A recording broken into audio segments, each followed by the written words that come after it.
कितना मोटा है। तो क़ससुल कुरान, कि कुरान में किस हद तक स्टोरी टेलिंग है।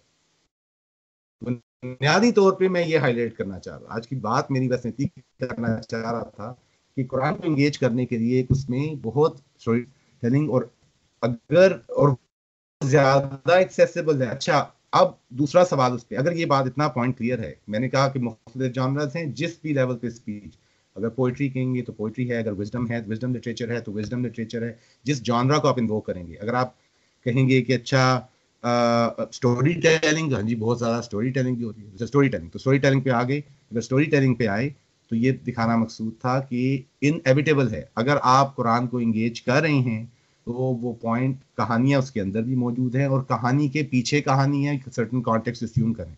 याद करो जब ऐसा हुआ, अब जब हजरत यूनुस अलैहिस्सलाम का किस्सा शुरू हुआ तो वो मछली के मुंह में, अच्छा कहा जी मछली के मुंह में तो कैसे पहुंचे, पीछे की बैक स्टोरी क्या है।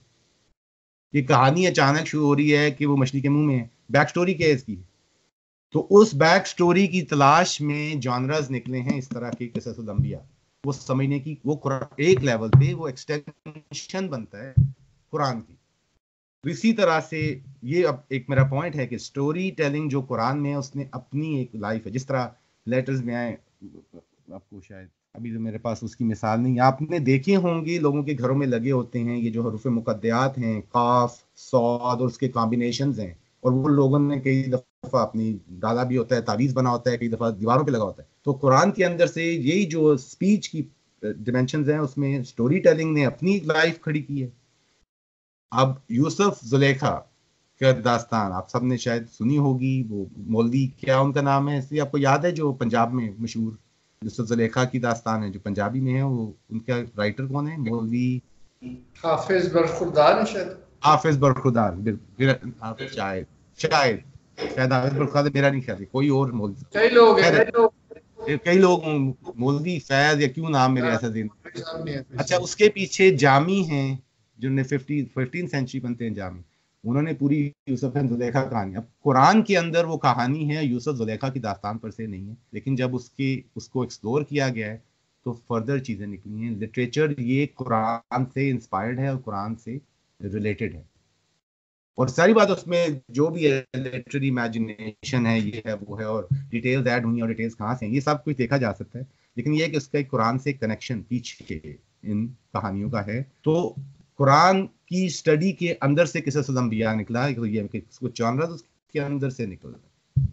कुरान को आप अगर स्टोरी टेलिंग में जाए तो पता चलेगा कि अच्छा ये इसका कॉन्टेक्स्ट मिसिंग है, अब ये कॉन्टेक्स्ट कहाँ से आएगा, और बहुत सारे और जॉनर्स जो मुसलमानों ने और तरह के राइटिंग्स की हैं उसका कनेक्शन पता चलेगा कि वो कुरान से कैसे रिलेटेड। अब ये हो गया तीसरी डिमेंशन है, अच्छा अगर ऐसा है तो स्टोरी टेलिंग का करना क्या, कि कुरान इस बारे में कुछ कहता है।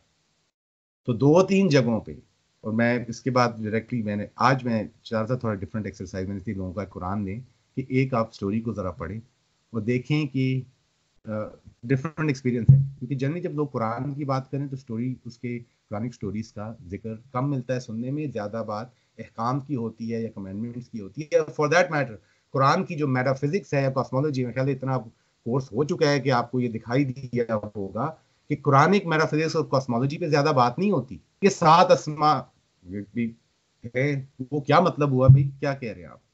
कुरान का जो कुरानिक वर्ल्ड व्यू है, फिजिकल है या कॉस्मोलॉजिकल है, उस पर ज्यादा बात। For that matter Quranic anthropology क्या है, कुरान में इंसान का तस्वुर क्या है, किस तरह के इंसान, इंसान की डिस्क्रिप्शन क्या दी जा रही है, एक थीमेटिक और ज्यादा प्रिसाइज के, वो एक philosophical engagement with the Quran. आज मैं ये कह रहा हूँ कि story telling engagement with the Quran, क्योंकि उसकी बहुत रिच डिमेंशन है, और इतना लिटरेचर तो अभी किसी ने एक तफसीर से कंपाइल किया कि ये कहानी है कुरान के अंदर, और उसके साथ थोड़ी डिटेल दी है ताकि पढ़ने वाले को समझ में आए। अच्छा, अब सवाल ये उठा कि अच्छा ठीक है कहानी तो पढ़े, कहानियां हैं ये, जब आप कुरान पढ़ना शुरू करेंगे वो किससे आएंगे, और फिर तफसीर में लोग देखना शुरू करेंगे कि ये क्या बैकग्राउंड है। लेकिन वो स्टोरी टेलिंग के जॉनरा में, आज मैं जॉनरा से बात कर रहा हूँ कि कुरानिक जॉनरास निकल रहे हैं, उसमें दो चीज़ें, दो एक मेरे सामने है आई थी, ये 7वां चैप्टर है, 7वीं सूरत, 176 उसका बुकमार्क, इसके कई ट्रांसलेशन हैं। वो कहते हैं कि फ़अक़्सुसिल क़सस लअल्लहुम यतफ़क्करून, उन्होंने कहा so tell them the tell perhaps they will ponder, कुरान की आयत है। अच्छा स्टोरी सुन ली, करना क्या था? उन्होंने कहा स्टोरी पढ़ो तो उस पर तफक्कुर करो। टेल देम द टेल, उनको किस्सा बताओ, शायद वो उस पर तफक्कुर करें, शायद वो उसके बारे में तफक्कुर करना शुरू करें। अब मैंने बात की, मैंने बाहर से कोई क्राइटेरिया कि जी ये फलां थिंकर कहता है कि स्टोरीज ये करती होती हैं, अब यूं भी कह सकते हैं, लेकिन कुरान की अपनी प्रिस्क्रिप्शन है कि जब स्टोरीज आती हैं तो उनका क्या करना होता है। वो कहते हैं कि इन स्टोरीज पे तफक्कुर करने की जरूरत है।